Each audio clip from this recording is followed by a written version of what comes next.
What is going on, guys? Welcome back to another video. My name is Daniel Lewis. Now, most bros will tell you it's physically impossible to gain muscle and lose fat at the same damn time. It's almost like having a Marvel and DC in the same universe. It just doesn't make sense. Well, today we're going to be discussing how it actually is possible for you to gain muscle and lose fat at the same time. Before we get into the video, make sure you leave the video a like, subscribe if you're new to the channel, and let's get into it. Now, I'm sure you guys heard this hundreds of times, right? When it comes to fitness, it's 70% diet, 30% gym.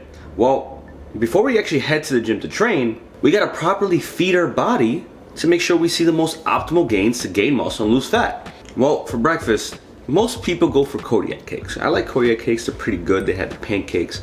Even though pancakes, you know, there's levels to this, right? You got the French toast, bottom tier. Then you got pancakes, top tier, middle tier, we'll call middle tier. And then you got waffles. Waffles is top tier, it's top 3, and I'm not talking number 3. So I actually picked up this new brand that I found in the supermarket called Birch Blenders.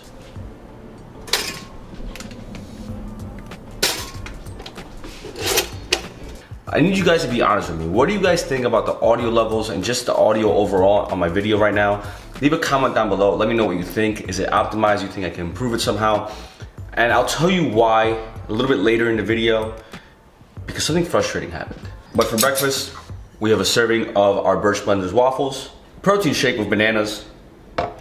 And so I'm gonna give you guys a full review of these waffles. So I'm gonna eat these and I'll let you guys know how it comes out. Honestly, I give those waffles a solid 8 out of 10. They're not as fluffy as the Eggo waffles, right? Because Eggo waffles will always be like top 5. But the problem is that, you know, you still have that little bit of like a rigid protein taste, but they're still really good. Actually a lot better than the Kodiak cakes. I'm actually pleasantly surprised.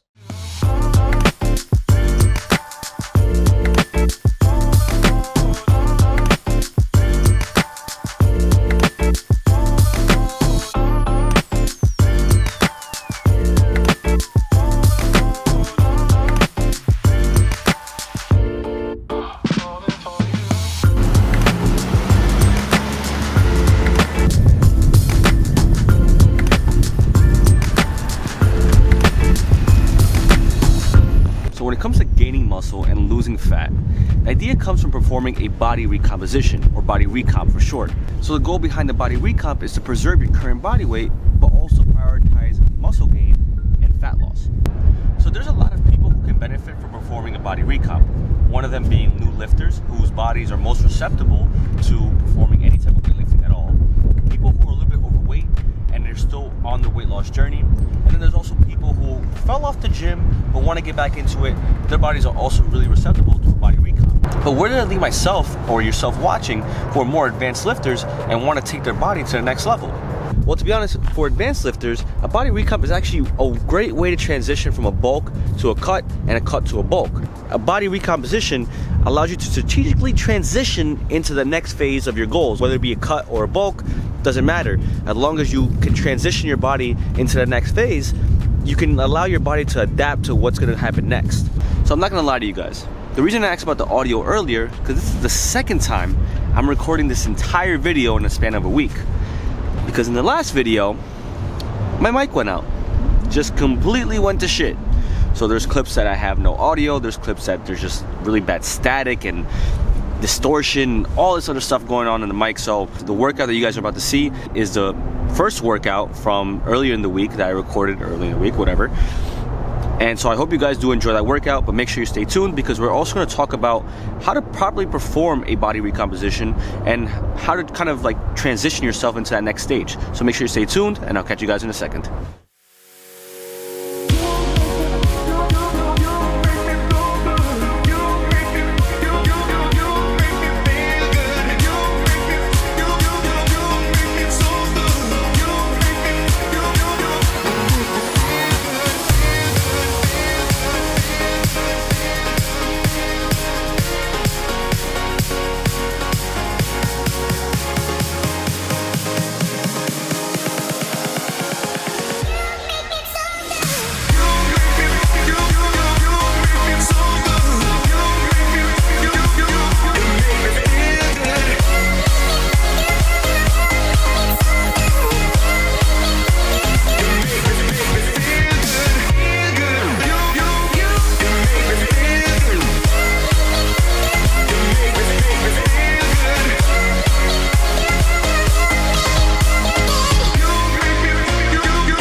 Alright, so we're here for a post-workout meal at Chipotle's little brother that nobody really likes, Qdoba. Unfortunately, Qdoba is the closest thing to the gym, and Chipotle's not, so here we are.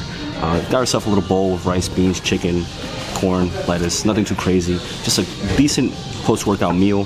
So one thing you want to remember when you're in a recomp is when you train, you want to actually eat a little bit more, so be on a caloric surplus so you can gain muscle, and then in the days that you're not training, to be on a deficit so you can help lose fat. At the end of the week, you should be in about a net maintenance as opposed to being in a deficit or net surplus. So you're supposed to maintain weight for the entire week, but throughout the training and non-training days, you're kind of fluctuating in calories and being in a surplus and being in a deficit at the same time, which hence being in a recomp. But we're gonna down this real quick and I'll catch you guys back at home so we can talk a little bit more about the challenges behind body recomps.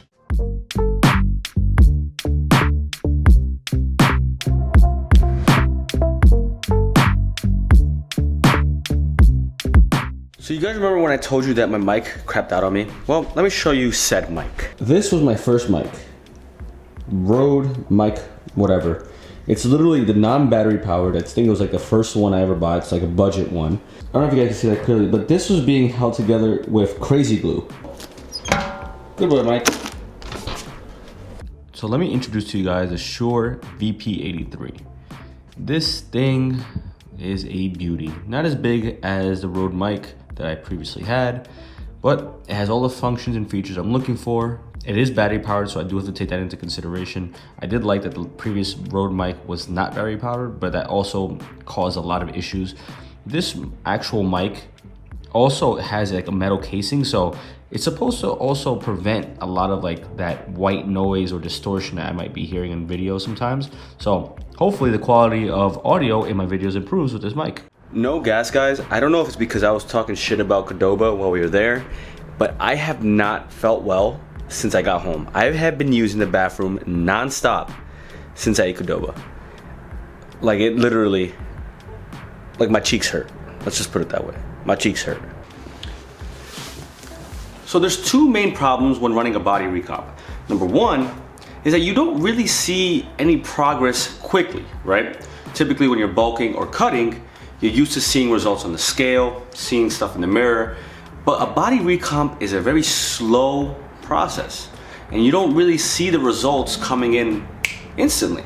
I mean, you shouldn't, regardless of running a caloric surplus or a deficit, but in a body recomp, your weight stays the same, but for the most part, your physique kind of stays the same as well. The second problem is that if you're on the lean side, it doesn't really do much for you, right?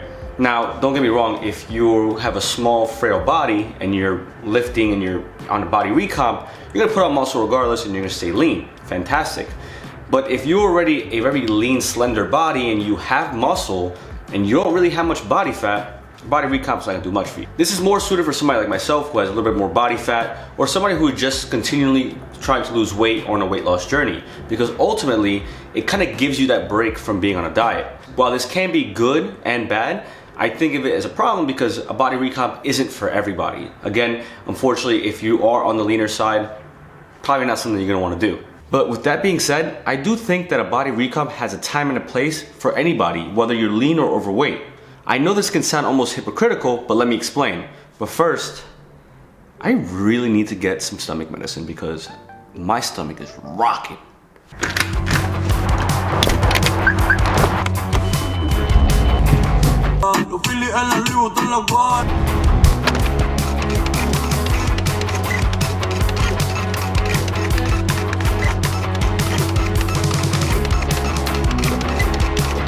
I bought one item and I got a fucking 10-page long fucking receipt. What is wrong with you, CVS?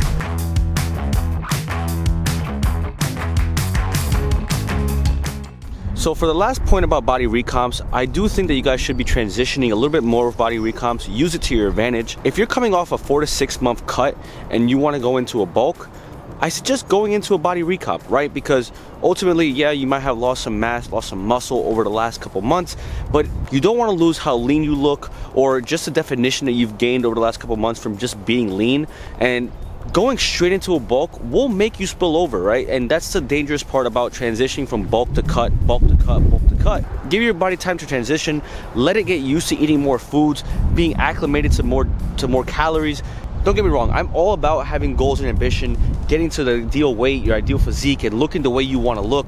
But you know, at the end of the day, I do firmly believe that there is a healthy balance between everything that is fitness and dieting, right? Because ultimately, sometimes on YouTube channels and in social media, you just see the ultimate extreme, and that can be very unhealthy for you guys. And I think that dieting should be a healthy medium. That it shouldn't be anything that you have to starve yourself or you have to force feed yourself. It should be something that allows you to just kind of be happy, enjoy food, but also enjoy lifting weights and looking great. So with that being said, that is going to wrap up this video. If you guys did enjoy it, make sure you leave the video a like, subscribe if you're new to the channel, and I will catch you guys in the next video. Peace. Now I'm sweating like